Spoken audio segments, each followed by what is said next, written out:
ఒకసారి ఒక mega construction జరుగుతుందంట. భారతదేశంలో భూమే బంగారం అయిపోయింది కదండి. నేను రియల్ ఎస్టేట్ గురించి నేను ఏమీ అడ్వర్టైజ్మెంట్ చేయట్లేదు, కానీ భూమి రేట్లు నానాటికి పెరిగిపోతూ ఉన్నాయి, జనాభా పెరిగిపోతూ ఉంది, భూమి మాత్రం లిమిటెడ్గానే ఉంటుంది కదా. భూమి ఎక్స్పాండ్ అవ్వదు మనము పెరిగినంత మాత్రాన, పాపులేషన్ ఇంక్రీజ్ అయినంత మాత్రాన. సో మెగా కన్స్ట్రక్షన్స్ చాలా మనం చూస్తున్నాం.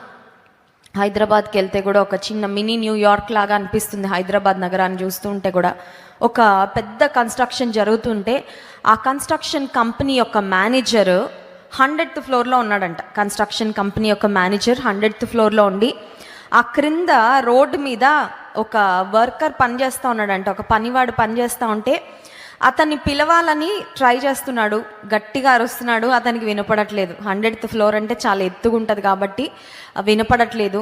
సరే ఆలోచించాడు, కిందున్న పనివాడిని ఎలా పిలవాలి, వర్కర్ని ఎలా పిలవాలి అని ఆలోచించి తన వాలెట్లో 500 రూపీ నోట్ ఉంటే 500 రూపాయల నోటు పైనుండి విసిరేశాడండి.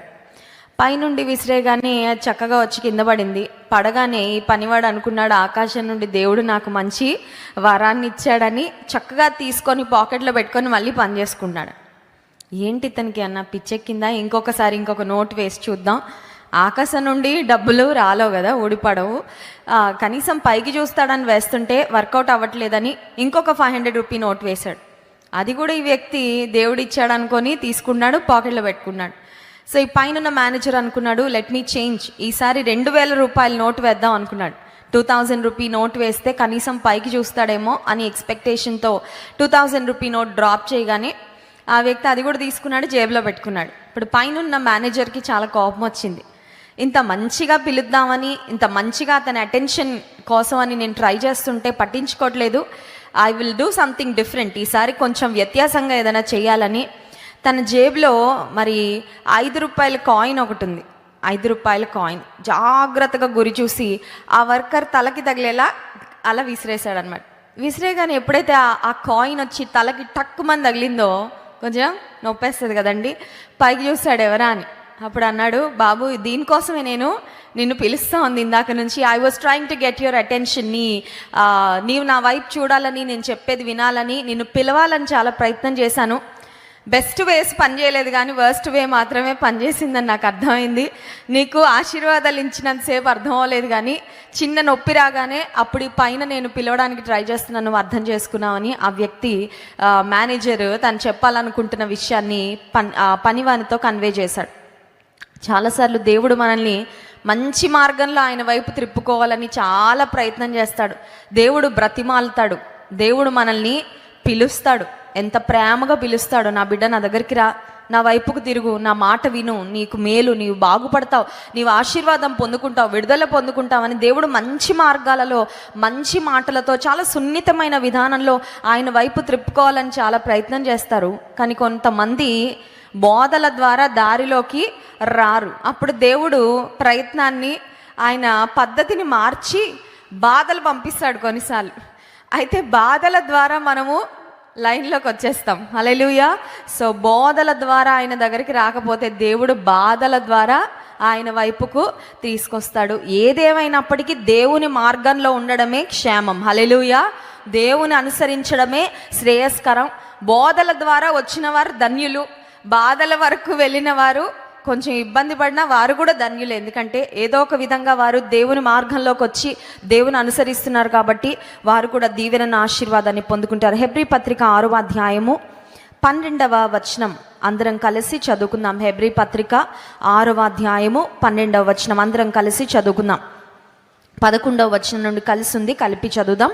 మీరు మందులు కాక విశ్వాసము చేతను ఓర్పు చేతను వాగ్దానములను స్వతంత్రించుకొను వారిని పోలి నడుచుకున్నట్లుగా మీలో ప్రతివాడును మీ నిరీక్షణ పరిపూర్ణమగు నిమిత్తము మీరిది వరకు కనుపరిచిన ఆసక్తిని తుదమట్టుకు కనుపరచవలెనని అపేక్షించుచున్నాను. దేవుడు మనకు వాగ్దానాలు దయచేస్తూ ఉంటాడు. మీకు ఎన్ని వాగ్దానాలు దేవుడు చేశాడో నాకు తెలియదు, కానీ నా జీవితంలో అయితే దేవుడు నాకు చాలా వాగ్దానాలు చేశాడండి. దేవుడు చేసిన వాగ్దానాలన్నీ నేను నా డైరీలో జాగ్రత్తగా దాచిపెట్టుకుంటాను, రాసి పెట్టుకుంటాను. వాటిని జ్ఞాపకం చేసుకుంటా ఉంటా. ఆ వాగ్దానాలు ఎప్పుడు నెరవేరుతాయా అని దేవుని సన్నిధిలో కనిపెడుతూ ఉంటాను. బైబిల్ గ్రంథంలో కూడా మనం గమనించినట్లయితే భక్తులు దేవుని నుండి వాగ్దానాలు పొందుకున్నారు. ఫర్ ఎగ్జాంపుల్, అబ్రహాముకు దేవుడు వాగ్దానం చేశాడు, ఆకాశపు నక్షత్రాల వలె సముద్రంలో on the seashore, like the sand on the seashore, సముద్రపు ఒడ్డున ఉన్న ఇసుక రేణువుల వలె నీ సంతానాన్ని నేను అభివృద్ధి చేస్తాను అని దేవుడు వాగ్దానం చేసిన తర్వాత అబ్రహాము జీవితంలో చాలా సంవత్సరాలు దేవుని వాగ్దానం యొక్క నెరవేర్పు కొరకు ఎదురు చూడాల్సి వచ్చింది. ఒక 25 సంవత్సరాలు అబ్రహాము అతని భార్య అయిన శారా కనిపెట్టాల్సి వచ్చింది.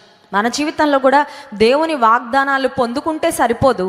ఆ వాగ్దానాల యొక్క నెరవేర్పును చూడాలంటే మన జీవితంలో 2 క్వాలిటీస్, 2 చాలా అత్యవసరమైనవి, 2 అత్యంత ప్రాముఖ్యమైనవని ఇక్కడ మనం చదువుకున్న లేఖన భాగంలో చూస్తున్నాం. చూడండి, మీరు మందులు కాక విశ్వాసము చేతను ఓర్పు చేతను అనే మాట ఉంది. చూసారా? హెబ్రీ పత్రిక 6వ అధ్యాయం 11వ వచనంలో వాగ్దానములను స్వతంత్రించుకొనిన వారిని పోలి.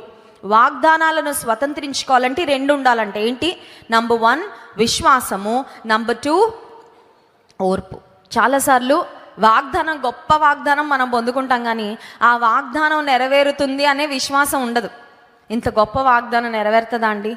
దేవుడు ఖచ్చితంగా నెరవేరుస్తాడా నా పక్షంగా? నేను కొన్నిసార్లు తప్పిపోతున్నాను కదా, నేను కొంచెం అయోగ్యంగా ప్రవర్తిస్తున్నాను కదా, నా పరిస్థితులు చూడడానికి చాలా భిన్నంగా ఉన్నాయి కదా, నా ఎక్స్పెక్టేషన్స్కు సరిపోయినట్లుగా నా జీవితంలో కార్యాలు జరగట్లేదు కదా. చాలాసార్లు మన ఎక్స్పెక్టేషన్, మన యొక్క ఆశలు, మన ఆలోచనలు ఎలా ఉంటాయంటే, దేవుడు ఒక వాగ్దానాన్ని నెరవేర్చాలంటే అంచెలంచెలుగా కొన్నిసార్లు అలా జరగాలి కార్యం అని ఎదురు చూస్తాం. లేదంటే దేవుని వాగ్దానం యొక్క నెరవేర్పు మనం అనుకున్న పద్ధతిలో జరగాలనుకుంటాం. కానీ దేవుడు, God is so unique, God is specialised in doing things. దేవుడు కార్యాలు జరిగించడంలో చాలా సామర్థ్యం కలిగిన వాడు. అనేక మార్లు మనం అనుకున్న పద్ధతిలో కాకుండా ఆయన అనుకున్న పద్ధతిలో, ఆయన అనుకున్న విధానంలో ఆయన ఇచ్చిన వాగ్దానాలు దేవుడు నెరవేరుస్తూ ఉంటాడు. హల్లెలూయా. కాబట్టి వాగ్దానాల యొక్క నెరవేర్పు మన జీవితంలో చూడాలంటే మొట్టమొదటిగా మనకు ఉండాల్సింది విశ్వాసము. మన జీవితంలో ఒకవేళ వాగ్దానం నెరవేరకపోతుంటే మనం అడగాలి, దేవా ఆ వాగ్దానం యొక్క నెరవేర్పును చూడడానికి నా దగ్గర తగిన విశ్వాసము లేదేమో, నా విశ్వాసాన్ని అధికపరిచయ్యా అనే ప్రార్థన చేయాలండి.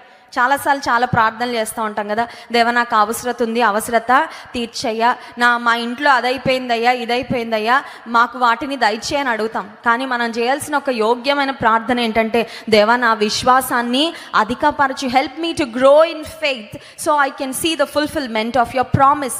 నీ వాగ్దానం యొక్క నెరవేర్పు నేను చూచినట్లుగా నాకు తగిన విశ్వాసము ఇవ్వు. వాగ్దానం యొక్క నెరవేర్పు చూడాలంటే మొదటిగా విశ్వాసం ఉండాలి. రెండవదిగా ఇంకొక ప్రాముఖ్యమైన లక్షణం ఉందండి, అదేంటంటే ఓర్పు. ఈ రోజుల్లో మనుషులకి ఓర్పు అస్సలా ఉండట్లేదు కదా. పేషెన్స్ లెవెల్స్ 0కి వెళ్ళిపోతూ ఉన్నాయి. వెయిటింగ్ అంటే it is the most horrible thing కదా, మోస్ట్ ఫ్రస్ట్రేటింగ్ థింగ్ కొంతమందికి. వెయిట్ అంటారు ఏంటండి? వెయిట్ అంటే నాకు నచ్చదండి. నేను ఏదన్నా అనుకుంటే అది వెంటనే జరిగిపోవాలి. దేవుడు ఏదన్నా మాట ఇచ్చాడంటే అది వెంటనే నెరవేరిపోవాలి. నాకు అంత ఓపిక లేదండి. నీకు ఓర్పు లేకపోతే వాగ్దానం యొక్క నెరవేర్పును చూడలేవు. So we need patience in order to inherit the promises of God. దేవుడిచ్చే వాగ్దానాలను స్వతంత్రించుకోవాలంటే ఓర్పు ఎప్పుడు వస్తుందంటే ఆలస్యం అయినప్పుడు వస్తుంది ఓర్పు. అవునా కదా? ఆలస్యం అవుతా ఉన్నప్పుడు ఓర్పు. మీరు బస్ స్టాండ్లో కానీ, ఆ తర్వాత ట్రైన్ స్టేషన్లో కానీ టికెట్ కౌంటర్ దగ్గర జనాల్ని చూస్తే ఓర్పు అంటే ఏంటో మనకి బాగా అర్థమవుతుంది. వెనకున్న వాళ్ళు చిరాకుగా ఉంటుంది. వాళ్ళ ఫేస్ చూసారు ఎప్పుడైనా? చాలా కోపంగా, చిరాగ్గా ఆ టికెట్ కౌంటర్ దగ్గర ఉన్న వ్యక్తిని తిట్టుకుంటాను, ఎంతసేపు చేస్తున్నాడేంటినా, అసలు ఇంతమంది నిలబడి ఉంటే ఫాస్ట్గా ఇవ్వడేంటని అతన్ని తిట్టుకుంటా ఉంటాను. ఆ తర్వాత ముందు నిలబడిన వాళ్ళందరినీ తిట్టుకుంటాను, త్వరగా పని చేసుకొని పక్కకి వెళ్ళకుండా వీళ్ళందరూ ఏంటి ఇలా ఉన్నారు అని. చాలాసార్లు ఓర్పు లేనప్పుడు విసుగుదల వస్తూ ఉంటుంది, ఓర్పు లేనప్పుడు ఫ్రస్ట్రేషన్ వస్తూ ఉంటుంది. కొంతమంది ప్రయాణాలు మానుకునే వారు కూడా ఉంటారేమో, అమ్మో ఇంక నేను ఈ లైన్లో నిలబడలేను, నాకు చాలా చిరాకు వచ్చేస్తుంది, ఇంటికి వెళ్దాంలే, ఇంకెప్పుడైనా వెళ్దాంలే, ఇంకెప్పుడైనా చూసుకుందాంలే ప్రయాణం, లేదంటే let me seek another mode of transportation, ఇంకొక విధానంలో నేను నా గమ్యస్థానం చేర్చుకుంటా, ఇక్కడ నిలబడి వెయిటింగ్ మాత్రం నా వల్ల కాదు అనుకునే వాళ్ళు చాలామంది. వెయిటింగ్ చేస్తున్నప్పుడు అదేంటో కానీ డిస్ట్రెసింగ్ థింగ్, మన బస్సు కాకుండా అందరి బస్సులు వచ్చేస్తూ ఉంటాయండి. అవును కదా. మనం ఎప్పుడైనా బస్ స్టాండ్లో నిలబడితే మనం ఎక్స్పెక్ట్ చేస్తున్న బస్సు నంబర్ కాకుండా అన్ని బస్సులు వచ్చేస్తా చాలా ఇబ్బంది అనిపిస్తుంది. అయ్యో ఏంటయ్యా ఇంతసేపు వెయిట్ చేయాల్సి వస్తుంది, ఇంకెంతసేపు నిలబడాలి, కూర్చోడానికి కూడా ప్లేస్ లేకపోతే ఈ రోజుల్లో మంచిగా బస్సు షెల్టర్లు ఇవన్నీ వేసి కొంచెం కూర్చోడానికి బాగానే ఉంది. ఇక బస్ షెల్టర్లో వెయిటింగ్లో కూర్చున్నారంటే ఎవరి ప్రపంచంలోకి వాళ్ళు వెళ్ళిపోతున్నారు, అంతేనా? ఒక క్షణమన్నా ఆగుతున్నారండి? ప్రక్కన ఎవరు కూర్చున్నారు, ముందేం జరుగుతుందో ఎవరు పట్టించుకోవట్లా. Every one is in their own world. ఎవరు సెల్ ఫోన్లో వాళ్ళు తల మునకలు అయిపోయినారు కాబట్టి టైంపాస్ పెద్ద కష్టం అవ్వట్లేదులేండి, చాలా ఈజీగా టైం గడిచిపోద్ది. But back in those days నేను కాలేజ్ చదివేటప్పుడు నేను ఎప్పుడైనా బస్ స్టాండ్లో నిలబడితే నేను ప్రార్థన చేసుకుంటూ అలా బస్ స్టాండ్లో ఉండేదాన్ని, ఒక్కదాన్ని నిలబడి ఉండేదాన్ని. సగం దూరం వరకు మా ఫ్రెండ్స్ వచ్చేవాళ్ళు, ఆ తర్వాత వాళ్ళు వెళ్ళిపోయేవాళ్ళు, నేను ఒక్కదాన్ని ఉండేదాన్ని. నేను ఒక్కదాన్ని నిలబడి ఉంటే ఆ రోజుల్లో సెల్ ఫోన్ లేవు, మా డాడీ సెల్ ఫోన్ కొనిచ్చినా కూడా నేను తీసుకెళ్లేదాన్ని కాదు కాలేజ్కి. అనవసరమైన ప్రాబ్లమ్స్ ఈ సెల్ ఫోన్ వల్ల అని నేను ఎప్పుడు తీసుకెళ్లేదాన్ని కాదు, యూజ్ చేసేదాన్ని కూడా కాదు. సో బస్ స్టాండ్లో అట్లా నిలబడి ఉంటే ఆ పక్కన చాలామంది గర్ల్ ఫ్రెండ్స్ బాయ్ ఫ్రెండ్స్ ఉన్న వాళ్ళందరూ వచ్చి నిలబడతా ఉండేవారు. నిలబడితే నేను ప్రార్థన చేసుకుంటా ఉండే, దేవా త్వరగా రావాలి నా బస్సు అంటే, వాళ్ళందరూ బస్సులో వచ్చేసి వాళ్ళందరూ వెళ్ళిపోయేవారు. అప్పుడు ఇంకా బాధ అనిపించేది ఏమనంటే, భక్తిహీనులు బస్సులు త్వరగా వస్తున్నాయి అయ్యా, ఇక్కడ నేను ఒక్కదాన్ని ఏకాకిగా నిలబడి చక్కగా నీ కొరకు ఎదురు చూస్తూ ఉంటే నాకు ఏంటయ్యా సహాయము. నిజమేనండి, కొన్నిసార్లు లోకంలో జీవిస్తున్నప్పుడు భక్తిహీనుల కార్యాలు నెరవేరుతున్నట్లు అనిపిస్తుంది. భక్తిహీనులు బాగుపడిపోతున్నారే, దేవుని కలిగిన వారు భయభక్తులు కలిగిన వారికి కొన్నిసార్లు ఎందుకండి ఇంత ఓర్ప, ఇంత పరీక్షిస్తున్నాడా దేవుడు నా ఓర్పునని కొన్నిసార్లు అనిపిస్తుంది. కానీ వాగ్దానము యొక్క నెరవేర్పును పొందాలంటే, వాగ్దానమును స్వతంత్రించుకోవాలంటే విశ్వాసం కావాలి, ఓర్పు కావాలి. అంత మాత్రమే కాదు, ఇంకొక మాట కూడా వ్రాయబడింది చూడండి, వాగ్దానములను స్వతంత్రించుకొని వారిని పోలి నడుచుకొనున్నట్లుగా మీలో ప్రతివాడును మీ నిరీక్షణ పరిపూర్ణమగు నిమిత్తము మీరిది వరకు కనుపరిచిన ఆసక్తిని తుదమట్టుకు కనుపరచవలనని అపేక్షించుచున్నాను. ఇక్కడ ఆసక్తి అనే ఒక మాట కనబడుతుంది చూసారా. వాగ్దానం యొక్క నెరవేర్పు కొరకు ఆసక్తితో కనిపెట్టాలంట. We should wait with faith and patience for the inheritance of the promise and we should not give up. అపవాది కొన్నిసార్లు అంటాడు, ఆసక్తి పర్వాలేదు, నీకు అంత ఆసక్తి అక్కర్లా, మందిరం అంటే ఎందుకంత ఆసక్తి? సినిమా థియేటర్కి ఎలా ఆసక్తిగా వెళ్తారో చాలామంది, మందిరానికి అంత ఆసక్తిగా. సినిమా థియేటర్కి వెళ్ళే వారికి ఉన్న ఎక్సైట్మెంట్ చాలాసార్లు దేవుని మందిరానికి వచ్చే దేవుని ప్రజల్లో కనబడదండి. అంతకన్నా ఇది యోగ్యమైన స్థలం కాదా? Isn't this the place where we are blessed, where we get the solutions to our problems? చాలాసార్లు శ్రేష్టమైన కార్యాలు, దైవికమైన కార్యాల విషయంలో ఆసక్తి కోల్పోతూ ఉంటాం. చూడండి, కొత్త ఒక వింత అంట, పాత ఒక రోత అంట. విన్నారా మీరు తెలుగు సామెత? కొత్త ఒక వింత, పాత ఒక. చాలామందికి దేవుడు పాతవాడు అయిపోయాడు. ప్రార్థన, వాక్యము, దేవుని సన్నిధి కొంతమందికి అలవాటు అయిపోయి ఆసక్తి తగ్గిపోతూ ఉంది. కానీ వాగ్దానాల యొక్క నెరవేర్పును చూడాలంటే వీ షుడ్ బీ స్టెడ్ ఫాస్ట్. ఆసక్తిని కోల్పోకుండా దేవుని కార్యాలలో మనం కొనసాగాలి. 105వ కీర్తన 19వ వచనంలో కూడా ఒక మాట వ్రాయబడింది చూడండి. 105వ కీర్తన 19వ వచనం, అతడు చెప్పిన సంగతి నెరవేరు వరకు యెహోవా వాక్కు అతని పరిశోధించుచుండెను. అతడు చెప్పిన సంగతి, ఎవరు చెప్పిన సంగతి అంటే these verses talk about Joseph. యోసేపుని గురించి వ్రాయబడిన వాక్యం ఇది. యోసేపు జీవితంలో కొండ లోయ, కొండ లోయ, లోయ లోయ లోయ కొండ.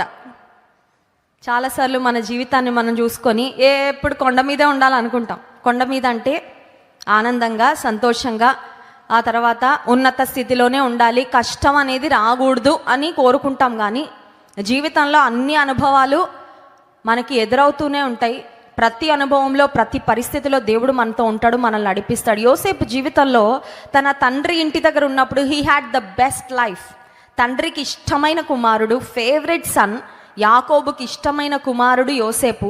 సో తండ్రి ఇంటిలో శ్రేష్టమైన ఆహార పదార్థం ఏదైనా ఉందంటే అది తండ్రి యోసేపుకే ఇచ్చేవాడు. రంగురంగుల అంగి కుట్టించాడంటే, ఎందుకంటే ఈ కొడుకు అంటే నాకు చాలా ఇష్టం, I want to treat him in a different way, చాలా ప్రత్యేకంగా చూసుకోవాలి ఈ అబ్బాయిని, అందరిలా కాదని తండ్రి యోసేపు మీద ప్రత్యేకమైన ప్రేమను చూపిస్తూ ఉంటే, ఇంటి దగ్గర చాలా అల్లారు ముద్దుగా తల్లిదండ్రుల యొక్క ఆలనా పాలనలో పెరిగిన యోసేపు ఒక్కసారిగా అన్నల యొక్క అసూయ వలన ఇంటిలో నుండి ఒక్కసారి పిట్లో పడిపోయాడండి. గుంటలో పడిపోయిన తర్వాత యోసేపు ఒక ఆలోచన వచ్చి ఉంటుంది. అదేంటంటే, ఇంటి దగ్గర ఉన్నప్పుడు మా తల్లిదండ్రులతో అన్నదమ్ములతో నేను ఉన్నప్పుడు దేవుడు నాకు మంచి కళలు ఇచ్చాడు కదా. God gave me good dreams, మంచి కళలు ఇచ్చాడు. ఆ కళ నెరవేరుతుంది అని నేను కనిపెడతా ఉంటే, ఆ కళలో యోసేపును దేవుడు చాలా ఉన్నతంగా చూపించాడు. యోసేపు యొక్క సహోదరులు, కుటుంబీకులు అందరూ అతనికి నమస్కారం చేసినట్లుగా దేవుడు యోసేపు కళ చూపిస్తే, ఈ కళ నెరవేర్పుతో నా జీవితం ఇక్కడి నుంచి అక్కడికి వెళ్తుంది అనుకుంటే అక్కడి నుంచి ఇటు వచ్చిందేంటి?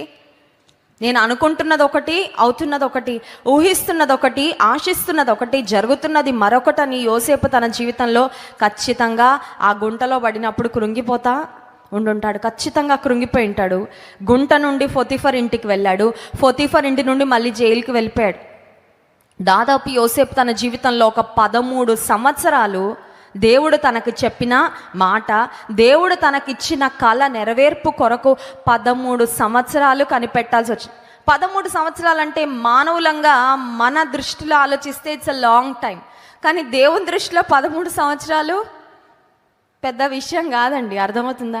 మన మనుషులం కాబట్టి మన జీవితకాలం, మన ఆయుష్, కీర్తనల గ్రంథంలో ఉంటుంది కదా, నరుని ఆయుష్ 70 సంవత్సరాలు, అధిక బలం ఉన్న ఎడల 80 సంవత్సరాలు. దేవుడు ఆశీర్వదిస్తే ఒక 100 సంవత్సరాలు సెంచరీ కొడతారేమో. కాబట్టి మనం బ్రతికే ఈ 100 ఇయర్స్ లైఫ్ స్పాన్లో మనకు అనిపిస్తుంది, అమ్మో 13 ఇయర్సా, 13 సంవత్సరాలు దేవుని వాగ్దానం కొరకు కనిపెట్టాడా. చాలా కష్టపడ్డాడండి, చాలా ఇబ్బంది పడ్డాడండి, చాలా విశ్వాసాన్ని కాపాడుకున్నాడండి, చాలా నిరీక్షణతో ఎదురు చూశాడండి అని మనకు అనిపిస్తుంది. కానీ దేవుని దృష్టిలో 13 సంవత్సరాలు పెద్ద కాలమేమీ కాదండి. యోసేపు జీవితంలో దేవుడు తనకిచ్చిన మాట నెరవేర్పు జరిగే వరకు, అతని జీవితంలో వాగ్దానాల యొక్క నెరవేర్పు చూసే వరకు యోసేపు కూడా దేవుని సమయము కొరకు కనిపెట్టాడు. God promised and God fulfilled. దేవుడు వాగ్దానం చేశాడు, దేవుడిచ్చిన వాగ్దానాన్ని నిశ్చయంగా అతని పక్షంగా నెరవేర్చాడు. దేవుని రాజ్య వారసులంగా ఈ లోకంలో మనం బ్రతుకుతా ఉన్నాం. We should always remember that our citizenship is in heaven. మన పౌర స్థితి పరలోకమందు ఉన్నది. హల్లెలూయా. ఇండియన్ పాస్పోర్ట్ మోసుకొని వెళ్తూ ఉంటే ఆ తర్వాత ఐఎమ్ ఎన్ ఇండియన్ చాలా మనం సంతోషంగా చెప్తా ఉంటాం కదా, ఐ లవ్ మై ఇండియా అని చెప్తాం.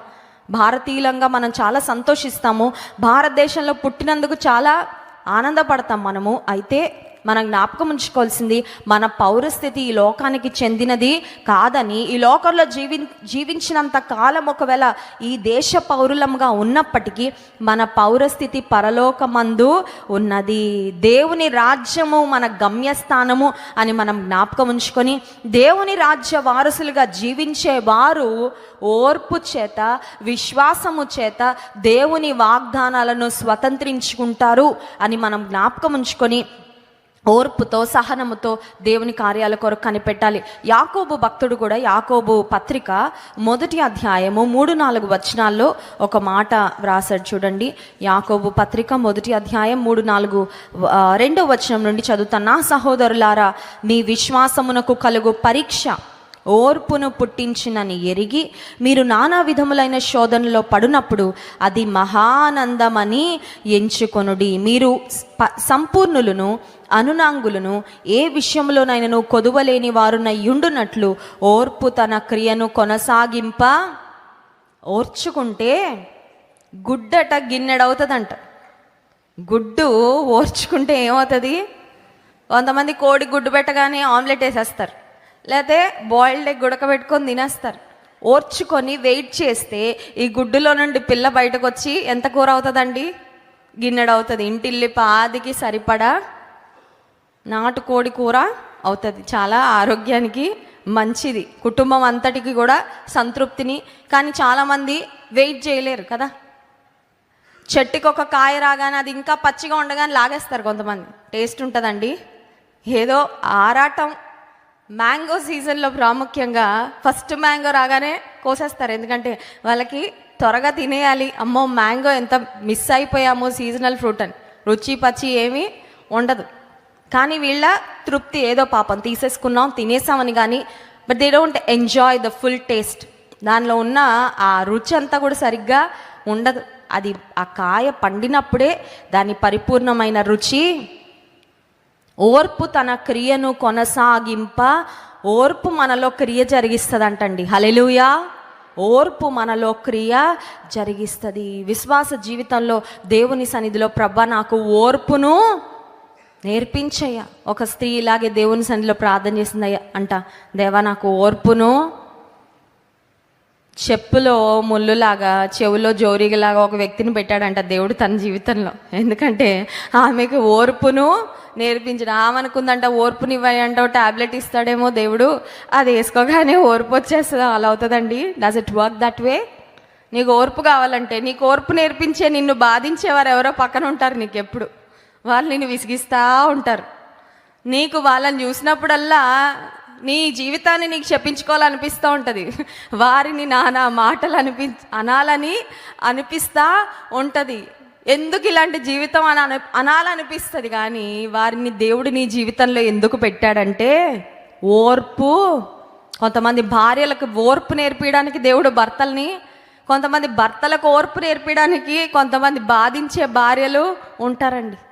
కొంతమంది తల్లిదండ్రులకి పిల్లలంటే ఎంత ప్రేమో, ఎంత విసిగిస్తారో చెప్పలేం. అలాగ ఓర్చుకుంటా ఓర్పు సాధకం అవుతుంది. ఓర్పు తన క్రియను కొనసాగింప.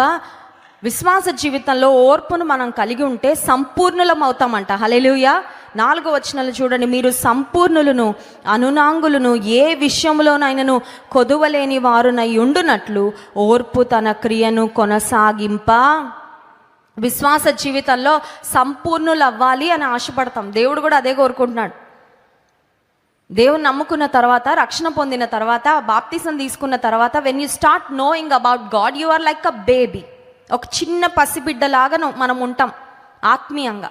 శరీరం ఎంత ఎదిగినా కూడా దేవుని గురించి తెలుసుకున్న తర్వాత, రక్షణ పొందిన తర్వాత, దేవునితో చక్కని సంబంధాన్ని కలిగి దేవునితో నడుస్తున్నప్పుడు ఆత్మీయంగా పసిబిడ్డలాగా ఉంటాం.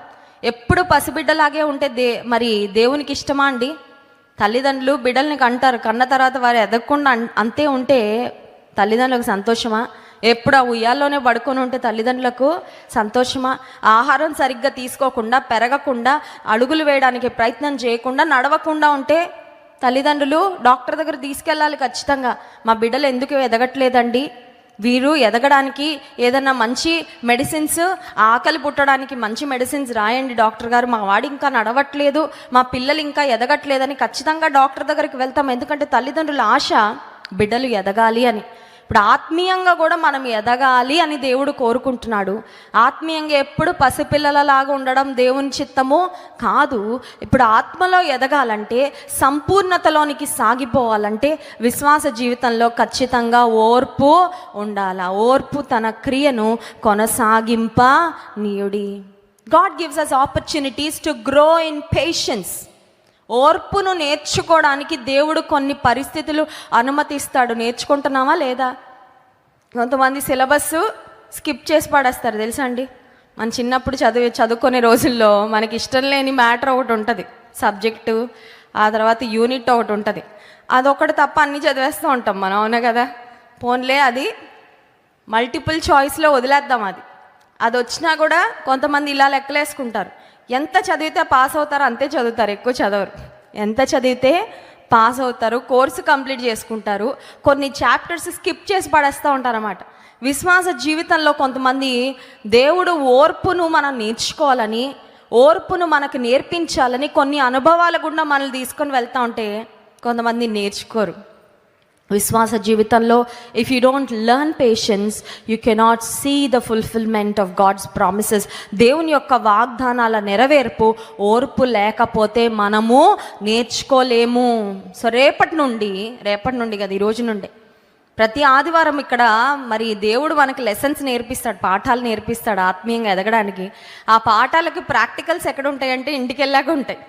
కొన్నిసార్లు ఇక్కడే గేటు దగ్గర నుంచే మొదలవచ్చు ప్రాక్టికల్స్. ఇక్కడేమో థియరీ నేర్చుకుంటాము, ప్రాక్టికల్ ఏమో మనము ఇంటికి వెళ్ళిన తర్వాత మన గృహాలలో, మన ఉద్యోగ స్థలాలలో దేవుడు మనకి ప్రాక్టికల్స్ నేర్పించినప్పుడు ఇక్కడ నేర్చుకున్న పాఠాలు మన జీవితంలో మనము అనుభవపూర్వకంగా వాటిని నెరవేర్చినప్పుడు దేవుని నామము మన జీవితము ద్వారా మహిమపరచబడుతుంది. హల్లెలూయా. కనుక వాగ్దానాల యొక్క నెరవేర్పు పొందాలంటే దేవుని వైపు చూస్తూ విశ్వాసముతో ఓర్పుతో కనిపెట్టాలి, ఎదురు చూడాలి. రెండవదిగా విశ్వాస జీవితంలో చాలాసార్లు మనకు అవసరతలు వచ్చినప్పుడు how can I meet my needs, నా అవసరతలు నేను ఎలా తీర్చుకుంటాను అని ముందు ఆలోచించుకుంటాం. రెండవదిగా మనం చేసే పని ఏంటంటే నాకు సహాయం చేయగలిగే వ్యక్తులు ఎవరని ఫోన్ పట్టుకుంటాం కదా, వాళ్ళకి ఫోన్ చేసేయడానికి, పక్కింటి వాళ్ళైతే వెళ్ళి తలుపు కొట్టేయడానికి. ఇది మనం చేసే సహజమైన కార్యము. కానీ దేవుడు కోరుకుంటున్నాడు మన ప్రతి అవసరతకు మనము ఆయన వైపు చూడాలని. తండ్రి బిడ్డలు ఎంతగా వారి మీద ఆధారపడితే అంతగా వారికి సహాయం చేయాలని, వారి అవసరతలు తీర్చాలని, వారికి కావలసినవన్నీ అమర్చి పెట్టాలని తండ్రి కోరుకుంటాడు. పరలోకపు తండ్రి కూడా అంతే. నీ ప్రతి అవసరతకు ఒక మనిషి దగ్గరకు పరిగెత్తడానికి ముందు నీవు దేవుని వద్దకు పరిగెత్తాలని ఆయన ఆశిస్తున్నాడు. హల్లెలూయా. బైబిల్ గ్రంథంలో మనం గమనించినట్లయితే దేవుని వాక్యం సెలవిస్తున్న మాట మత్తయి సువార్త 6వ అధ్యాయము 33వ వచనం. మనందరికీ పరిచయమైన లేఖన భాగమేది. మత్తయి సువార్త 6వ అధ్యాయము 33వ వచనం. కాబట్టి మీరు ఆయన రాజ్యమును నీతిని మొదట వెదకుడి, అప్పుడు అవన్నీ మీకు అనుగ్రహించబడును. Seek ye first the kingdom of God and righteousness. ఇక్కడ ప్రయారిటీస్ని గురించి ఒక మాట అండి. ఇది చాలా ప్రాముఖ్యమైన లేఖనం. చిన్న వర్సే కానీ వెరీ పవర్ఫుల్ వర్డ్స్, చాలా శక్తివంతమైన మాట. ఒక్క వచనమే కానీ మీరు మొదట అనుంది. మొదట, దినములో మొదట ఏం చేస్తాం మనం చెప్పండి? కొంతమంది మొదట లేవగానే అద్దం ముందు నిలబడతారు. నా అందమైన ముఖం ఎలాగా ఉంది, చింపిరి జుట్టు, నిద్రపోయి లేవగానే ఎలా ఉన్నానని చూసుకుంటారు. ఇంకొంతమంది మొదట ఇంకా హారిజాంటల్ నుండి వర్టికల్ పొజిషన్లోకి కూడా రారు, మొదట ఫోన్ పట్టుకొని స్క్రోలింగ్ మొదలు పెడతారు.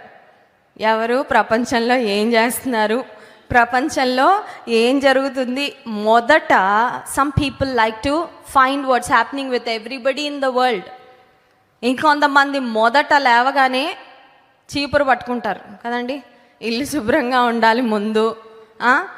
ఇలాంటి ఆసక్తులు చాలా ఉంటాయి. కానీ దేవుని వాక్యం సెలవిస్తుంది నీవు మొదట చేయాల్సింది ఏంటంటే ఆయన రాజ్యమును నీతిని. ఉదయకాల సమయంలో లేవగానే నీ మొదటి సమయం నువ్వు దేవునితో మాట్లాడుతున్నావా? మోకాళ్ళు వేసి ప్రభా ఈ నూతన దినం నాకు ఇచ్చావయ్యా, చాలామంది పడకల మీదే చనిపోయారు కానీ నాకు ఈ నూతన దినం ఇచ్చావు, నీకు స్తోత్రాలని దేవుని స్తుతిస్తా ఉన్నావా? నీకు దేవుడు ధనం ఇవ్వగానే ధనం చేతిలోకి రాకముందే ప్రణాళికలు వేసేసుకుంటాం ఎలా ఖర్చు పెట్టేసుకోవాలని కదండి. ధనము చేతిలోకి రాకముందే వీ స్టార్ట్ డ్రీమింగ్. ఈ డబ్బులు వస్తే నేను ఎలా ఖర్చు పెట్టుకోవాలి, ఎలా ఎంజాయ్ చేసేయాలి, ఎలా స్పెండ్ చేసేయాలి, ఎలా ఇన్వెస్ట్ చేసేయాలి కాదండి. దేవుడు నీకు ఇవ్వగానే దానిలో మొదట దేవుని భాగము దేవునికి ఎలా ఇవ్వాలి అని ఆలోచన చేస్తూ ఉన్నావా? దేవుడు నిన్ను ఏ విధంగా ఆశీర్వదించినా మొదట దేవుని మహిమ కొరకు నేను ఎలా ముందుకు సాగాలి అనే ఆలోచన వస్తుందా? మొదట ఆయన రాజ్యమును నీతిని వెతికితే, if you set your priorities right, దేవునికి ఇవ్వవలసిన మొదటి స్థానం ఆయనకి ఇస్తే అవన్నీ అనుగ్రహించబడతాయంట. అవన్నీ అంటే ఏంటయ్యా? అవన్నీ అంటే ఏంటంటే మనకు కావలసినవి అన్నీ. Hallelujah. Everything we need will be taken care of. అన్నీ చూసుకుంటాడు. ఎప్పుడంటే ఆయనకు మొదటి స్థానము ఇచ్చినప్పుడు. Are you seeking God for your needs? నీ అవసరతలకు నిన్ను పోషించడానికి, నిన్ను సంరక్షించడానికి, నీకు ప్రొవైడ్ చేయడానికి నీ పరలోకపు తండ్రి ఉండగా వారి దగ్గరికి వీరి దగ్గరికి వెళ్ళి ఎందుకు చేజాపుతున్నావు? చూడండి, ఇంట్లో తల్లిదండ్రులు పిల్లలతో మీకేం కావాలన్నా మమ్మల్ని అడగండి అమ్మా, మేము ఇస్తాం, మేము చూసుకుంటాం మిమ్మల్ని, మేము తిన్నన్నా తినకపోయినా మీకైతే సమృద్ధిగా ఇస్తామని చెప్పారనుకోండి. ఈ పిల్లలకి ఏ అవసరం వచ్చినా బంధువుల దగ్గరకో పక్కింటి వారి దగ్గరికి వెళ్ళి చేయి చాపుతుంటే ఆ తల్లిదండ్రులకు ఎలా ఉంటుందండి? చాలా తలవంపులుగా ఉంటుంది. మా పిల్లలేంటి, మేముంటే మా దగ్గరికి రాకుండా ఎవరి దగ్గరికి ఎందుకు పరిగెడుతున్నారు? పరలోకపు తండ్రిని కలిగి ఉండి కూడా, చాలాసార్లు దేవాతి దేవుని కలిగి ఉండి కూడా మనుషుల దగ్గరికి మనం పరిగెడతా ఉంటే, ఆయన మీద ఆధారపడకుండా మనుషుల మీద ఆధారపడితే అది ఎంత అవమానం అండి. So many times we don't realise మనుషుల సహాయము కన్నా దేవుడు చేసే సహాయము అత్యున్నతంగా ఉంటుందని తెలిసిన అవసరత రాగానే ఫోన్లో ఎవరున్నారు నాకు సహాయం చేసేవారు, ఏ లోన్ యాప్ ఉంది, లోన్ యాప్స్ అని ఒక భయంకరమైన ఈ యాప్స్ ఉన్నాయి, చాలామంది డౌన్లోడ్ చేసేసుకొని లోన్ యాప్స్ ఇష్టానుసారంగా లోన్లు తీసేసుకొని ఆధార్ కార్డులు పెట్టేసి ఎంత లోన్ వస్తే అంత లోను డబ్బు తీసేసుకొని ఆ లోన్ యాప్స్లో ఖర్చు పెట్టేసి ఆ లోన్ యాప్స్ వాళ్ళు ఫోన్లు చేసి ఈ తారీఖుకి మీరు ఇంత ఇంట్రెస్ట్తో డబ్బు కట్టకపోతే మీ ఇంట్లో స్త్రీలను ఇలా చేస్తాం, మీ ఫోటోలను ఇలాగా మార్ఫ్ చేసి అందరికీ ఫార్వర్డ్ చేస్తామని ఇష్టానుసారంగా బెదిరిస్తూ ఉంటే ఆత్మహత్యలు చేసుకున్న వాళ్ళు ఉన్నారు, ఆత్మహత్య తలంపులతో వేధించబడిన వారు ఉన్నారు. కారణం ఏంటంటే అవసరం రాగానే ఏం దొరుకుతుందా అవకాశం అని వాడేసుకున్నారు, తీసేసుకున్నారు. And then they don't know how to repay. ఒక మాటలో చెప్పాలంటే ఒక పక్షి ఉచ్చులో చిక్కుకున్నట్లు దే వర్ ట్రాప్డ్. ఎంతోమంది సఫర్ అయ్యారు లోన్ యాప్స్ ద్వారా. టీవీ ఛానల్స్లో కూడా చెప్తానే ఉన్నారు ఇప్పటికీ. లోన్ యాప్స్ ద్వారా చాలామంది మోసగించబడతా ఉన్నారు. అలాంటి మార్గాలను తీసుకోవద్దు. డోంట్ చూస్ దోస్ వేస్. నీ అవసరతలు తీర్చబడాలంటే నీవు దేవుని వైపు చూడాలి మొట్టమొదటిగా. అందుకని యేసుక్రీస్తు ప్రభువారు పరలోక ప్రార్థనలో నేర్పించారు. ఏం ప్రార్థన చేయమనంటే మత్తయి సువార్త 6వ అధ్యాయం 11వ వచనం చూడండి. మత్తయి సువార్త 6వ అధ్యాయం 11వ వచనం, మా అనుదిన ఆహారము నేడు మాకు give us today our daily. నీ అనుదిన ఆహారం కొరకు కూడా నీవు దేవుని మీద ఆధారపడాలి అని దేవుడు కోరుకుంటా ఉన్నాడు. మనం అనుకుంటాం రైస్ బస్తా ఇంటిలో ఉందండి, 25 కేజీలు ఉందండి, అది ఇప్పుడే అయిపోదండి. కాబట్టి నా అనుదిన ఆహారం కొరకు, నా అవసరతల కొరకు దేవుని మీద ఆధారపడాల్సిన అవసరము లేదండి. ఫ్రిడ్జ్లో అండి నిన్నే రైతు బజార్ నుండి వారం అంతటికి కావాల్సిన కూరగాయలు తెచ్చిపెట్టుకున్నానండి, కాబట్టి నేను దేవుని మీద ఆధారపడాల్సిన అవసరము లేదండి. దేవుని మీద ఆధారపడినప్పుడు ఆయన ఇచ్చే ప్రొవిజన్ చాలా అద్భుతంగా ఉంటుందండి. హల్లెలూయా. కనుక నీ అవసరతలు తీర్చబడాలంటే మొట్టమొదటిగా దేవుని మీద ఆధారపడు. రెండవదిగా లూకాసు వార్త 5వ అధ్యాయంలో పేతురు యొక్క జీవితాన్ని గురించి మనం చదువుతాం. లూకాసు వార్త 5వ అధ్యాయము. యేసుక్రీస్తు ప్రభువారికి పేతురు తన దోనెను ఇచ్చి, సువార్త నిమిత్తము తన దోనెనిచ్చి ఎలా ఆశీర్వదించబడ్డాడో మనం చూస్తాం. చూడండి లూకాసు వార్త 5వ అధ్యాయం 1వ వచనం, జనసమూహము దేవుని వాక్యము వినుచు ఆయన మీద పడుచుండగా ఆయన గెన్నేసరతు తీరమున నిలిచి ఆ సరస్సు తీరముననున్న 2 దోనెలను చూచెను. జాలరులు వాటిలో నుండి దిగి తమ వలలు కడుగుచుండిరి. ఆయన ఆ దోనెలలో సీమోనదైన ఒక దోనె ఎక్కి దరి నుండి కొంచెము త్రోయుమని అతనిని అడిగి కూర్చుండి దోనెలో నుండి జనసమూహములకు బోధించుచుండెను. యేసయ్య పేతురు దోనెను అడిగాడండి, Peter I want your boat. నా బోట్లోకి నువ్వు వస్తే యేసయ్య నీతో పాటు బహుజన సమూహాలు వచ్చేస్తారయ్యా. మళ్ళీ ఇదంతా క్లీనింగ్, ఇదంతా మెయింటెనెన్స్ నాకు చాలా కష్టమయ్యా. ఈ దోనె చేపలు పట్టుకోవడానికి ఉంది, కానీ నువ్వు ఇక్కడ నిలబడి ప్రసంగిస్తావంటే ఐ కాంట్ అలౌ అని చెప్పలేదండి పేతురు. యేసుక్రీస్తు ప్రభు పేతురు నీ దోనె నాకు కావాలి అంటే పేతురు అన్నాడు, నువ్వు ఆడుకోవడం కంటే నాకు ఇంకేం కావాలయ్యా, నువ్వు నా దోనెలో అడుగు పెట్టడం కంటే ఇంకేంటయ్యా భాగ్యం, తీసుకో నా దోనె. చాలాసార్లు దేవుని కార్యాల కొరకు మన వాహనాలు కానీ, మన వస్తువులు కానీ, మన ఇల్లు కానీ, మన వనరులు కానీ ఏమన్నా వాడాలంటే మనం వెనకడుగు వేస్తూ ఉంటామండి. మన కొరకు వాడుకోవడానికి ఏమో రెడీగా ఉంటాం, ఇతరుల కొరకు వాడడానికి కూడా కొన్నిసార్లు రెడీగా ఉంటాం, కానీ దేవుని కార్యాల కొరకు కొన్నిసార్లు వాడాలంటే వెనకడుగు వేస్తూ ఉంటాం. పేతురు వెనకడుగు వేయలేదు. యేసుక్రీస్తు ప్రభువారు తన దోనెను అడగగానే వెంటనే ఇచ్చాడు. యేసయ్య పేతురు దోనెలో ఉండి ఆ సరస్సు తీరమున ఉన్న వారందరికీ సువార్త చెప్పి వారిని పంపించాక ఇప్పుడు యేసయ్య చేసిన కార్యం ఏంటంటే, నీ దోనెను నా కొరకు నువ్వు ఇచ్చావు కాబట్టి I want to bless your boat Peter. నీ దోనెను నేను నింపే వెళ్తా. ఖాళీ దోనెలోకి నేను వచ్చాను, నీ దోనె నేను వాడుకున్నాను, but I want to fill this boat. యేసయ్య చేసిన కార్యం చూడండి. పేతురుతో చెప్పిన మాట 3వ వచనం, ఆయన ఆ దోనెలలో సీమోనుదైన ఒక దోనె ఎక్కి దరి నుండి కొంచెము త్రోయుమని అతనిని అడిగి కూర్చుండి దోనెలో నుండి జనసమూహములకు బోధించుచుండెను. ఆయన బోధించుట చాలించిన తరువాత, నీవు దోనెను లోతునకు నడిపించి చేపలు పట్టుటకు మీ వలలు వేయడని సీమోనుతో సీమోన్ అన్నాడు, రాత్రంతా చేపలు పట్టామయ్యా, మాకేమీ చేపలు పడలేదు అంటే యేసే చెప్పిన మాటను బట్టి వల వేసినప్పుడు 6వ వచనం, వారు అలాగూ చేసి విస్తారమైన చేపలు పట్టిరి, అందుచేత వారి వలలు పిగిలిపోవచ్చుండగా వారు వేరొక దోణిలోనున్న తమ పాలివారు వచ్చి తమకు సహాయము చేయవలనని వారికి సంజ్ఞలు చేసిరి.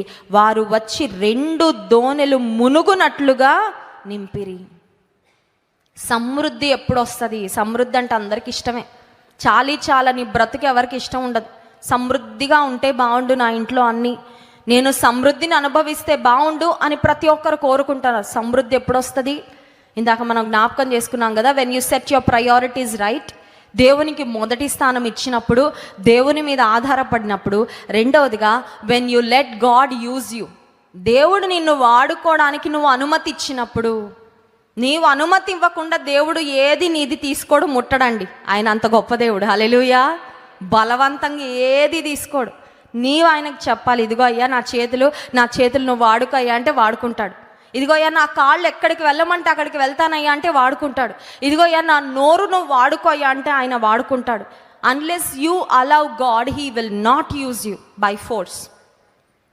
నేను కాలేజ్లో చదువుతున్న రోజుల్లో మా ఫ్రెండ్స్, ప్రాముఖ్యంగా హాస్టల్లో అదే మొదటిసారి నేను పాటలు పాడుతానని తెలుసుకొని అనేవారు, ఈ సినిమా పాట నీ వాయిస్కి బాగా సూట్ అవుతుంది, ఈ పాట నీ వాయిస్కి బాగుంటుంది, నువ్వు ఫ్రెషర్స్ పార్టీలో పాడావంటే, నువ్వు ఆ పార్టీలో పాడావంటే నువ్వు కాలేజ్ అంతా ఫేమస్ అయిపోతావు, పాడు అనేవారండి. శోధించేవారు వచ్చి. అయితే నేను ఒకటే చెప్పా మాట, ఏమనంటే, ఈ గొంతు నేను యేసయ్యకి సమర్పించిన, స్వరం యేసయ్యకి సమర్పించేసా. ఆయన పాటలు కాకుండా నేను ఏ పాట కనీసం హమ్ము కూడా చేయను, నేను పాడను, నేను హమ్ము కూడా చేయను అని నా స్నేహితురాళ్ళకి నేను చెప్పానండి. కానీ ఖచ్చితంగా నేను చెప్పగలను, I don't have the best voice in the world. నాది గొప్ప స్వరం కానే కాదు, నేను ఖచ్చితంగా చెప్పగలను. సంగీతం కూడా నేను ఏం నేర్చుకోలేదండి. నా స్వరం మీద నేను ఎక్కువ వర్క్ చేయడానికి నాకు అంత టైం కూడా ఉండదు. బట్ నేను ఒకటైతే చెప్పగలను, ఈ స్వరం దేవునికి సమర్పించాను కాబట్టి ఈ స్వరంతో పాడుతూ ఉంటే అనేక మంది హృదయాలు దేవుని వైపు త్రిప్పబడడానికి దేవుడు కార్యం జరిగిస్తున్నాడండి. హల్లెలూయా. ఒక లతా మంగేష్కర్ లాగో లేకపోతే ఇంకొకరు లాగా పాడే వాళ్ళు చాలామంది ఉన్నారు, కానీ ఈ స్వరము ఆయన కొరకు ప్రతిష్ఠించాను కాబట్టి నేను అనుకుంటాను దేవుడు ఆ అభిషేకాన్ని ఉంచాడు. ఎందుకు ఈ మాట చెప్తున్నానంటే, when you allow God to use you, దేవా నన్ను వాడుకో, నేను ఉన్నానయ్యా అంటే చాలు, వాడుకుంటాడండి. నీ వాహనం ఎప్పుడైనా దేవునికి ఇచ్చావా? వరల్డ్ తెలుగు క్రిస్టియన్ కాన్ఫరెన్స్ జరుగుతున్నప్పుడు మన సంఘంలో కొంతమంది వారి వాహనాలు ఇచ్చేశారు. మందిరంలో మీరు వాడండి, చాలామంది వస్తున్నారు డెలిగేట్స్ ఆయా ప్రాంతాల నుండి, మీరు మా వాహనాన్ని వాడుకోండి అని ఫుల్ ట్యాంక్ చేసేసి డీజిల్ పెట్రోల్ మొత్తం నింపించి ఇచ్చిన దేవుని బిడ్డలు ఉన్నారు. మా వాహనం మా కొరకు తిరుగుతుందండి, మేము ఎన్నో పనులు చేసుకుంటాం, దైవజనుడా మీరు వాడండి ఇది పరిచర్యలో, మీటింగ్స్ అన్నీ అయిపోయాక అప్పుడు మాకు ఇవ్వండి అని చెప్పిన వారు ఉన్నారండి. ఎందుకు ఈ మాట చెప్తున్నానంటే, only when you let God use you, your life will be filled. కొంతమందికి ఉండే ఒక ఆలోచన ఏంటంటే, దేవుని కొరకు వాడబడితే మేము అరిగిపోతామేమో అండి అని. లోకంలో తుప్పు పట్టిపోవడం కన్నా దేవుని కొరకు అరిగిపోవడం శ్రేష్టం అండి. హల్లెలూయా. కొన్ని వస్తువులు ఉంటాయి చూసారా, ఇంట్లో ఏ పని లేకుండా మూలబడి ఉంటాయి. అవి కొంతకాలం అయ్యాక తుప్పు పట్టిపోయి పని చేయకుండా, పనికి రాకుండా తయారైపోతాయి. కొంతమంది దేవుని కొరకు ఎలా కూడా వినియోగించబడకుండా ఎలా ఉన్నారంటే, తుప్పు పట్టిపోయిన స్థితిలో, తుప్పు పట్టిపోవడం కంటే లోకంలో పని పాట లేకుండా దేవుని కొరకు వాడబడి ప్రయోజనకరమైన పాత్రగా మారి అరిగిపోవడము గొప్ప ధన్యత. హల్లెలూయా. పేతురు యొక్క దోణి ఎలా నింపబడింది? పేతురు, దేవుడు యేసయ్య వస్తే నా దోణి నిండా చేపలు నింపుతాడని ఎక్స్పెక్టేషన్తో ఇచ్చాడండి. ఇవ్వలా. యేసయ్య నువ్వు వాడుకో చాలు, యేసయ్య నువ్వు అడుగుపెట్టి చాలు, నా దోణి ధన్యమైపోద్దని ఇచ్చాడంతే. నీవు దేవుని కార్యాల కొరకు వాడబడుతున్నప్పుడు ఏమి ఎక్స్పెక్ట్ చేయకుండా చేయి, దేవుడు గొప్ప ప్రతిఫలం ఇస్తాడు. హల్లెలూయా. ఆశించి చేయొద్దు, ఒక బిజినెస్ లాగా చేయొద్దు దేవుని కార్యాలు. ఈ రోజుల్లో మనుషుల్లో ఎంత స్వార్థపూరితమైన ధోరణి తయారైపోయిందంటే, నేను పాడితే నాకేమొస్తుందండి, నేను వాయిస్తే నాకేమొస్తుందండి. జాన్ వెస్లీ గారు చెప్తా ఉన్నారు మొన్న సభల్లో, ఆ యవనస్తుడు ఎవరో నాకు తెలియదు, కానీ ఒక యవనస్తుడట మన చర్చ్లో ఉండేవాడంట. మా వివాహం కాకముందు అనుకుంటా నేను. ఆ అబ్బాయికి దైవజనుడు గిటార్ కొనిచ్చారంట. గిటార్ కొనిచ్చి క్లాసులకు వెళ్ళి నేర్చుకో బాబు అని వెనకుండి ప్రోత్సహిస్తే ఆ అబ్బాయి క్లాసులకు వెళ్ళి గిటార్ నేర్చుకొని మందిరానికి రావడం మానేశాడంట. దైవజనులు గిటార్ ఎందుకు కొనిచ్చారంటే ఆ అబ్బాయి బాగా నేర్చుకొని మందిరంలో వాడబడతాడని. అప్పుడు దైవజనులు అడిగారంట, నువ్వెందుకు కనబడట్లేదు మందిరంలో? ఆదివారం నీకు దేవుడిచ్చిన తలాంతులు ఎందుకు వాడట్లేదంట? ఆ పిల్లోడు అన్నాడంట, నేను పబ్బులో వాయిస్తే నాకు 20,000 ఇస్తున్నారు వేసులన్నా, మందిరంలో వాయిస్తే నాకు ఎంత ఇస్తారు? నువ్వు బిజినెస్ అనుకుంటున్నావా దేవుడిని? నీ యొక్క ఏమొస్తుంది ప్రయోజనం అని చూస్తున్నావా? దేవుడు నీకు అంతా ఇచ్చేశాడు ఆల్రెడీ. హల్లెలూయా. తన ప్రాణాన్ని దారపోసాడండి. ఇంకేం కావాలా? ఏం ఆశించి వస్తున్నావు దేవుని సన్నిధానానికి? ఏది కోరుకుంటా వస్తున్నావు దేవుని సన్నిధానానికి? నేను వాడబడితే నాకు ధన్యతను వస్తున్నావా, లేకపోతే మరొక ఉద్దేశాలతో వస్తున్నావా? కొంతమంది ఉంటారండి, దేవుని సన్నిధిలో విత్తనం విత్తాక దేవుని మందిరంలో ఇచ్చాను కానండి నాకేం జరగట్లేదండి. ఏం జరగాలి? రేపు పొద్దున మిలియనీర్ అయిపోవాలా? రేపు పొద్దున లాటరీ తగలాలా నీకు? ఏ ఆశతో వస్తున్నావు? నువ్వు నెలంతా కష్టపడి సంపాదించుకొని ఆ జీతం ఇంటికి తీసుకెళ్ళి తింటున్నావంటే దేవుని కృప కాదా చెప్పండి.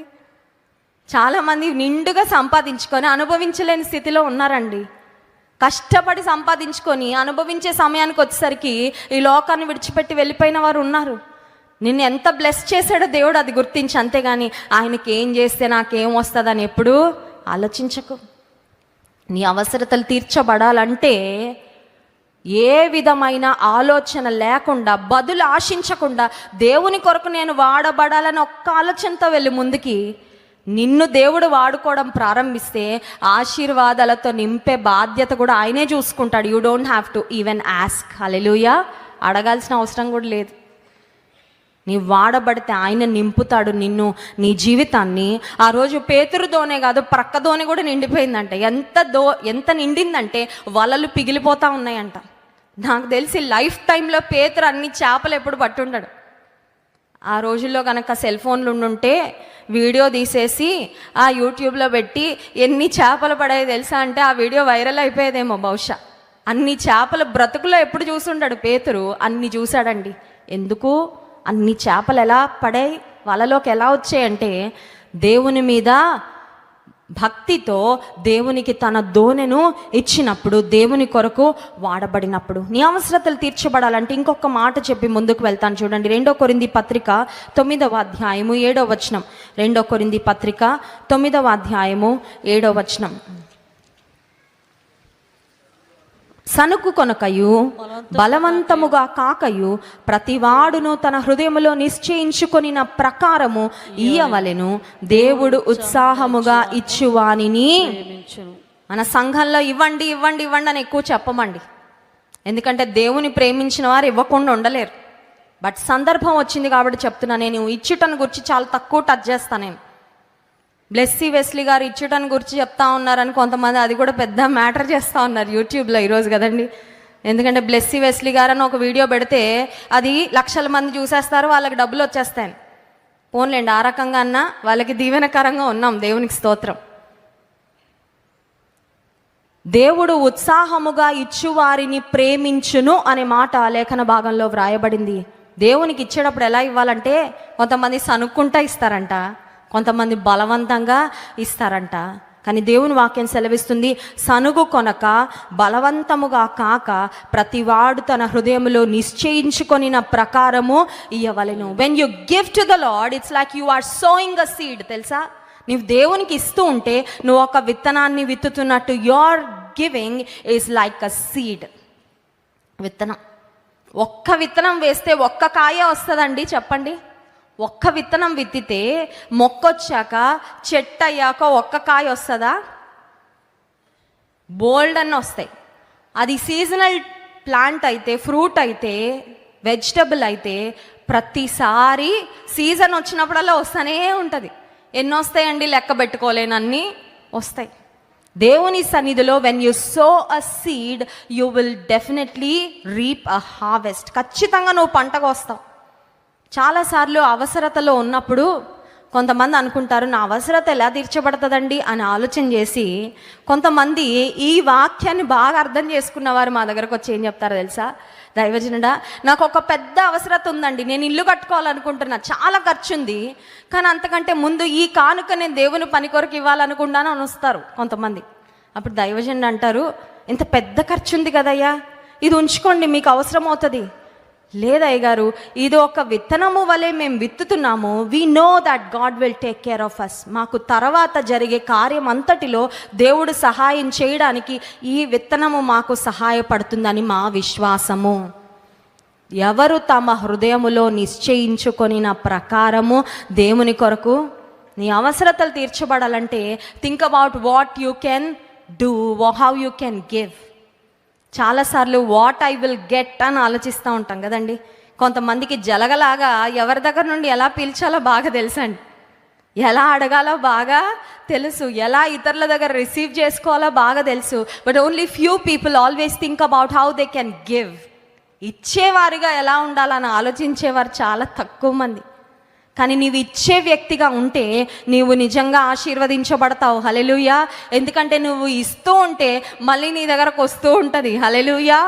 When you give you receive. That is the law, that is the principle of God's kingdom. దేవుని రాజ్యంలో ఉన్న ఒక నియమం ఏంటంటే ఇచ్చేవారికి ఇవ్వబడుతుందంట. ఇయ్యుడి మీకు ఇవ్వబడు. నువ్వు ఇస్తూ ఉంటే నీకు ఇవ్వబడుతుంది. నువ్వు సహాయం చేస్తూ ఉంటే నీవు సహాయాన్ని పొందుకుంటావు. నువ్వు క్షమిస్తూ ఉంటే నీవు క్షమించబడతావు. నీవు కనికరిస్తూ ఉంటే నీవు కనికరాన్ని పొందుకుంటావు. నీవు ప్రేమిస్తూ ఉంటే నీవు ప్రేమను పొందుకుంటావు. అర్థమవుతుందా? So what you give is what you receive. నీవు ఇతరులకు సహాయం చేయి, ఇతరులకు సపోర్ట్ చేయి, నీకు కూడా దేవుడు సపోర్ట్ పంపిస్తాడు ఏదో ఒక విధానంలో. హల్లెలూయా. అంతేగాని ఎప్పుడు అందరూ నాకు సపోర్ట్ చేయాలి, అందరూ నాకు సహాయం చేసేయాలి, అందరూ నన్ను బ్లెస్ చేసేయాలి కాదు. Think about how you can bless others. ఇతరులను నువ్వెలా దీవించగలవో ఆలోచించు. ఇతరులకు నువ్వెలా ఆదరణకరంగా ఉండగలవో ఆలోచించు. నీకన్నా తక్కువ స్థితిలో ఖచ్చితంగా నీ చుట్టూ చాలామంది ఉంటారు, నువ్వు చూడాలంతే. నీ సహాయము కొరకు ఎదురు చూస్తున్న వాళ్ళు కూడా చాలామంది ఉంటారు. All you need is a heart. ఆ హృదయం ఉంటే చాలు, నీకు కనబడతారు వాళ్ళు. కానీ చాలాసార్లు మనకు ఎవరు కనబడతా ఉంటారంటే మనకు ఎవరు సహాయం చేస్తారో వారే కనబడతా ఉంటారు. మన సహాయం కొరకు ఎవరు ఎదురు చూస్తున్నారు చాలాసార్లు మనకు వారు కనబడరండి. దేవుని రాజ్యంలో నీ అవసరతలు తీర్చబడాలంటే నీవు ఇచ్చినప్పుడు నీవు పొందుకుంటావు. 5 రొట్టెలు 2 చేపలు చిన్న బాలుడికి తల్లిచ్చి పంపించిందంట. ఆ అబ్బాయి కూడా అదేంటో వెరీ ఇంట్రెస్టింగ్, యేసయ్య యొక్క వాక్యం వింటూ వింటూ ఆకలి మర్చిపోయాడు. పిల్లలకి తిండి మీద ఉంటుంది కదండి, అవునా కదా? పిల్లలకి ఎప్పుడు ఫుడ్ మీదే, ఎంత తిన్నా ఆకలి ఆకలి అంటూ ఉంటారు పిల్లలు, అవునా కదా? అంటే అందరు పిల్లలు కాదు, కొంతమంది పిల్లలు భోజనాన్ని ఇష్టపడతారు. ఫుడ్ అంటే వారికి ఇష్టము, త్వరగా ఆకలేస్తుంది పిల్లలకి. వాళ్ళ డైజెస్టివ్ సిస్టమ్, మెటబాలిజం కూడా చాలా మంచిగా ఉంటుంది పిల్లలకి. ఆ బాలుడు అదేంటో తెలియదు కానీ ఉదయం నుండి దేవుని యేసయ్య మాటలు ప్రకటిస్తూ ఉంటే అందరితో పాటు కూర్చొని వాక్యంలో నిమగ్నం అయిపోయి he forgot about his tiffin box. కొంతమంది ఇక్కడే కూర్చుంటారు కానీ వాళ్ళ మధ్యాహ్నం తినే బిర్యానీ గురించి ఆలోచిస్తూ ఉంటారు, ఇంటికి వెళ్ళి తినాల్సిన టిఫిన్ గురించి, తాగే కాఫీ గురించి ఆలోచిస్తూ ఉంటారు కదండి. But for that little boy food was not a distraction. Food అతనికి డిస్ట్రాక్షన్ అవలా. దేవుని మాటలు వింటూ ఉండిపోయాడు. యేసయ్య ఎప్పుడైతే ఏదైనా ఆహారం ఉందా అని అడగగానే ఇచ్చాడండి, దాచుకోలే. He gave it willingly. ఎవరు బలవంతంగా లాక్కొనేలా, ఎవరా నువ్వు ఇవ్వాల్సిందే అని ఎవరు తీసుకోలేదండి, ఇచ్చేశాడు. యేసయ్యకే కదా ఇద్దాం అంటే విన్న మాటలు అబ్బాయిలో పనిచేసాయా పనిచేయలేదా? పనిచేసేయండి. హల్లెలూయా. కొంతమంది వింటారు కానీ పనిచేయవు. అర్థమవుతుందండి? తల మీద నుంచి ఎగిరిపోతూ ఉంటాయి మాటలు, వాక్యం అంతా ఎగిరిపోతూ ఉంటుంది.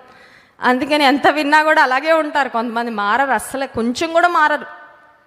ఇంట్లో వాళ్ళు అంటారు, ఎందుకండి మందిరానికి వెళ్ళి ఏం లాభం అండి, మారట్లేదండి, చిన్న చేంజ్ కూడా లేదండి మా అత్తగారిలో, మా కోడల్లో, మా అబ్బాయిలో, మా నాన్నలో. మారాల. వాక్యం వింటే నువ్వు ఖచ్చితంగా మారుతావు. నువ్వు సరిగ్గా వినట్లేదు, మారట్లేదంటే. అబ్బాయి విన్నాడు, మారాడండి. ఆ గివింగ్లో చూపించేశాడు మారాడని. స్వార్థం లేదు అక్కడ. హల్లెలూయా. నా కడుపు నా ఆకలి అనే ఆలోచన లేదు. యేసయ్యకి ఇవ్వాలనుకొని ఇచ్చాడు. 5 రొట్టెలు 2 చేపలే అమ్మ పెట్టింది కానీ యేసయ్య వాటిని ఆశీర్వదించి 5,000 మంది పురుషులు, స్త్రీలు, పిల్లలు పంచిపెడతా ఉంటే ఈ అబ్బాయి కావలసినంత తినేసి మళ్ళీ బాక్స్లో కూడా పెట్టుకొని వెళ్ళి ఉంటాడు. అమ్మా నువ్వు ఇచ్చింది నేను ఏసేకిస్తే ఇదిగో మళ్ళీ కడుపు నిండా తినేసాను, బాక్స్లో కూడా పెట్టుకొని వచ్చానమ్మా అని బహుశా ఇంటికి తీసుకువెళ్ళి ఉంటాడేమో అండి. ఎందుకంటే 12 గంపలు మిగిలాక 12 మంది శిష్యులు నెత్తి మీద ఒక్కొక్క గంప పెట్టి ఇంటికి పంపించారు ఏసయ్య, ఎందుకంటే కష్టపడి పంచారు కాబట్టి. ఆ అబ్బాయికి కూడా ఇచ్చి ఉంటాడు ఖచ్చితంగా ఏసయ్య, ఇదిగో బాబు ఇంటికి తీసుకెళ్ళు, ఎందుకంటే యూ గేవ్ ద సీడ్, ఆ విత్తనం నువ్వే కదా విత్తింది, ఇచ్చింది నువ్వే, ఈ అద్భుతానికి మూలము నువ్వే. ఒక మాట చెప్పమంటారా, నీవు దేవుని కొరకు దేవుని రాజ్యం కొరకు ఇచ్చే వ్యక్తిగా ఉంటే అద్భుతాలకు కారణం నీవే అవుతావు, నేనే అవుతాను. హల్లెలూయా. దేవుడి ప్రపంచంలో అద్భుతాలు చేయాలంటే నిన్ను నువ్వు ఇచ్చి వేసుకోవాలి ఆయనకి. ఇదిగో అయ్యా నన్ను వాడుకో, నా వనరులు వాడుకో, నా తలాంతులు వాడుకో, నా సమయాన్ని వాడుకో, నాకు ఇచ్చిన ఎబిలిటీస్ను వాడుకో, నా వస్తువులు వాడుకో అయ్యా నీ పని కొరకే. సెల్ ఫోన్ కొనుక్కున్న తర్వాత చాలామంది ఆ షోలు ఈ షోలు చూడడానికి వాడతారు, కానీ వాక్యం చూడడానికి మాత్రం వాడరండి. దేవుని మాటలు ఫార్వర్డ్ చేయడానికి వాడరు, కానీ good morning, good night, good evening, జోకులు, ఇంకేంటండి ఆ న్యూస్ ఈ న్యూస్, వాటిని ఫార్వర్డ్ చేయడానికి చాలా ఇంట్రెస్ట్ ఉంటుంది, కానీ దేవుని వాక్యం ఫార్వర్డ్ చేయడానికి మాత్రం అస్సలు. జాన్ వెస్లీ మినిస్ట్రీస్ని ప్రమోట్ చేస్తున్నారు అనుకుంటున్నారా? కాదు, మేమందరం యేసయ్యనే ప్రమోట్ చేస్తున్నాం. Hallelujah. We're not here to promote our self, we're here to make Jesus famous. యేసయ్య నామం గణపరచాలని పనిచేస్తుంది ఈ పరిచర్య, యేసయ్య నామాన్ని హెచ్చించాలని పనిచేస్తుంది ఈ పరిచర్య. మీరు ఒకవేళ మెసేజ్ ఫార్వర్డ్ చేస్తే జాన్ వెస్లీ గారికి ఏదైనా మేలు కలుగుతుందని చేతులు కట్టుకొని ఉంటున్నారేం, పర్లా, వేరే వారిని వాడుకుంటాడు దేవుడు. కానీ ఎందుకు ఈ మాట చెప్తున్నానంటే, మన వస్తువులు దేవుని కొరకు వాడుతున్నామా, మన సమయం దేవుని కొరకు వాడుతున్నామా, మన తలాంతులు దేవుని కొరకు వినియోగిస్తున్నామా? నీవు వాడడం ప్రారంభిస్తే you will start seeing the fruit, ఫలము నువ్వు చూడడము ప్రారంభిస్తావు నీ జీవితంలో. ఇంకొక మాట నేను చెప్పి ముగిస్తాను. మొట్టమొదటిగా మనం చూసాము, వాగ్దానాల యొక్క నెరవేర్పును పొందుకోవాలంటే 2 ప్రాముఖ్యమైనవి మనలో ఉండాలని. ఏంటవి? విశ్వాసము, ఓర్పు. రెండవదిగా మనం చూసాం, మన అవసరతలు తీర్చబడాలంటే మొదట తండ్రి దగ్గరికి, ఎవ్వరు మనుషుల దగ్గరికి వెళ్ళొద్దు, మొదట తండ్రి దగ్గరకు వెళ్ళు, విత్తనాన్ని విత్తు, నీ జీవితాన్ని దేవునికి వాడబడ్డం ప్రారంభించు, దీవెనను ఆశీర్వాదాన్ని చూస్తాం. మూడవదిగా మన జీవితంలో హెచ్చింపు పొందాలంటే చాలాసార్లు హెచ్చించబడాలి అని కోరుకుంటాం. ఎవరైనా బ్యాంక్లో జాబ్ కొరకు స్టార్ట్ అయితే ఫస్ట్ మరి క్లర్క్గా స్టార్ట్ అవుతే కనుక వారు నెక్స్ట్ ఆఫీసర్ అవ్వాలి, ఆ తర్వాత మేనేజర్ అవ్వాలి, హెచ్చించబడాలా, డెసిగ్నేషన్ మారాలా, ఆ తర్వాత ప్రమోషన్ రావాలి అని కోరుకుంటారు ఎవరైనా సరే. కానీ హెచ్చింపు అనేది ఎలా కలుగుతుంది అని ఆలోచన చేస్తే 75వ కీర్తన 6వ వచనం చూడండి. 75వ కీర్తన 6వ వచనం. నీ జీవితంలో హెచ్చించబడాలంటే తూర్పు నుండి అయినను, పడమట నుండి అయినను, అరణ్యము నుండి అయినను హెచ్చు కలుగదు. Promotion does not come from the east or west. కొంతమంది ప్రమోషన్ ఎక్కడ నుండి వస్తుందండి? ఏ దిక్కు నుంచి వస్తుందండి? ఏ దిక్కున నిలబడితే వస్తుందండి? ఏ దిక్కున కనిపెడితే వస్తుందండి? దేవుని దిక్కు కనిపెడితే వస్తుంది promotion. Hallelujah. Don't look for the east, west, north and south. ఏ దిక్కులు చూడక్కర్లా, దేవుని దిక్కుకు చూడు. ప్రమోట్ చేయబడాలంటే, ఉన్నత స్థితికి రావాలంటే కొన్ని ప్రిన్సిపల్స్ ఉన్నాయండి. చాలామంది అనుకుంటారు ప్రమోషన్ అని ఆశిస్తున్నాను కానీ ఎందుకు రావట్లేదు. ప్రమోషన్ కలలు కంటే రాదు, ప్రమోషన్ కొరకు యూ హ్యావ్ టు వర్క్. ఒక ఆఫీస్లో పనిచేసేవారు ప్రమోట్ చేయబడాలంటే ఎయిదర్ సీనియారిటీ అన్నా ఉండాలి, లేదంటే ఎగ్జామ్స్ అయినా వారు ఆ పరీక్షలు రాసి, కష్టమైన ఎగ్జామ్స్ రాసి వాళ్ళు క్వాలిఫై అయితే కానీ నెక్స్ట్ లెవెల్కి వాళ్ళు ఎలిజిబుల్ అవ్వరు, ప్రమోషన్కి వారు అర్హులు అవ్వరు. ఇప్పుడు దేవుని రాజ్యంలో దేవుడిచ్చే ఆశీర్వాదాలు పొందుకొని నెక్స్ట్ లెవెల్కి ప్రమోట్ చేయబడాలంటే ఏం చేయాలంటే చూడండి, మత్తయి సువార్త 18వ అధ్యాయము 1వ వచనం. యేసుక్రీస్తు ప్రభువారు చెప్పిన మాట, gospel of Matthew chapter 18 and verse 1. మత్తయి సువార్త 18వ అధ్యాయము 1వ వచనం. ఆ కాలమున శిష్యులు యేసునొద్దకు వచ్చి, పరలోక రాజ్యములో ఎవడు గొప్పవాడని అడుగగా, ఆయన ఒక చిన్న బిడ్డను తన యొద్దకు పిలిచి వారి మధ్యను నిలవబెట్టి ఇట్లా, నేను మీరు మార్పు నొంది బిడ్డల వంటి వారైతేనే గాని పరలోక రాజ్యములో ప్రవేశింపరని మీతో నిశ్చయముగా. ఎవరు గొప్ప వాళ్ళు యేసయ్యా? కొంతమందికి గొప్పగా ఉండాలా, I want to be the greatest అని ఒక ఆశ ఉంటుంది. యేసయ్య అన్నాడు గొప్ప వ్యక్తులుగా మారాలంటే చిన్నపిల్లల్లాగా అవ్వాలి అని. చిన్నపిల్లల్లాగా అవ్వాలంటే షార్ట్గా, ఆ తర్వాత అమాయకంగా అలా అవ్వాలా అంటే కాదండి. పిల్లలలో ఉన్న స్వచ్ఛత, నిర్మలత్వం, ఏ కల్మషం ఉండదు. చూడండి చిన్నపిల్లల్లో ఎలాంటి కల్మషం, చాలా యథార్థంగా, చాలా ట్రాన్స్పరెంట్గా.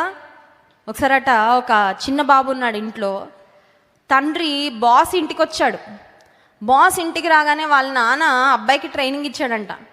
నాన్న ఇంట్లో లేడని చెప్పురా, మా బాస్ వస్తున్నాడు, నేను దాక్కుంటాను అన్నాడంట. సరే వీడు వెళ్ళాడు, తలుపు తీశాడు. ఆ బాస్ వచ్చాడు. వచ్చిన తర్వాత నాన్న లేడా బాబు అని అడిగితే నాన్న లేడని చెప్పమన్నారండి. ఏంటంట, నాన్న లేడని దొరికేశాడు కదా. నాన్నని రెడ్ హ్యాండెడ్గా కొడుకు పట్టించాడు. ఆ తర్వాత ఏమై ఉంటుందో మీరు ఊహించుకో. చిన్నపిల్లలలో ఉన్న స్వచ్ఛత ఎంత గొప్పదంటే వాళ్ళు ఏమి దాచుకోలేరండి. వాళ్ళు పైన ఒకటి లోపల ఒకటి ఉండదు, యాక్షన్ ఉండదు వాళ్ళ దగ్గర, హిపోక్రసీ ఉండదు, వేషధారణ ఉండదు. ఎవరి మీద నా కోపం వస్తే అప్పుడే కొట్టుకుంటారు, అప్పుడే కలిసిపోతారు. చూసారా పిల్లలు? అని పెద్దలం ఉంటాం కదండి, ఒక్కసారి గొడవ అయితే వాళ్ళ మొహం కూడా, వాళ్ళతో ఇక ఎన్నటికీ మాట్లాడడం, వాళ్ళ మేలు కోరం. ఇంకా వాళ్ళతో నాకు ఏ సంబంధం లేదండి. నన్ను అలా అంటారా, నన్ను ఇలా చేశారా, నన్ను ఇలా నష్టపరిచారా, క్షమించలేం. యేసయ్య అన్నాడు మార్పు నొంది చిన్న పిల్లల వంటి వారైతేనే కానీ దేవుని రాజ్యమునకు వారసులు కారు. ఇంకొక మాట చూపించి నేను ముగిస్తా, సమయం అయిపోతుంది. 1 పేతురు పత్రిక 5వ అధ్యాయము 6వ వచనం. 1 పేతురు పత్రిక 5వ అధ్యాయము 6వ వచనం. దేవుడు తగిన సమయమందు మిమ్మల్ని హెచ్చించినట్లు ఆయన బలిష్టమైన చేతి క్రింద దీన మనస్కులై ఉండుడి. ప్రమోషన్ ఎవరికి వస్తుంది అంటే దీనులకు వస్తుంది. హల్లెలూయా. దీనత్వం కలిగిన వారు ప్రమోషన్ పొందుకుంటారు. Simple as that.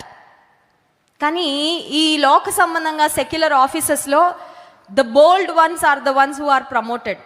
ఎవరు డంబంగా ఉంటారో, ఎవరు అందరినీ ఇంప్రెస్ చేస్తారో, ఎవరు మరి బాస్ ఇంప్రెషన్ కొడతారో, ఎవరు ఇతరులు అందరి మీద బ్యాడ్ చెప్పి వాళ్ళు మంచోళ్ళు అయిపోతారో వాళ్ళు ప్రమోట్ అవుతారు. అవునా కదా? లోక సంబంధమైన ఆఫీసెస్లో దట్స్ హౌ ఇట్ వర్క్స్.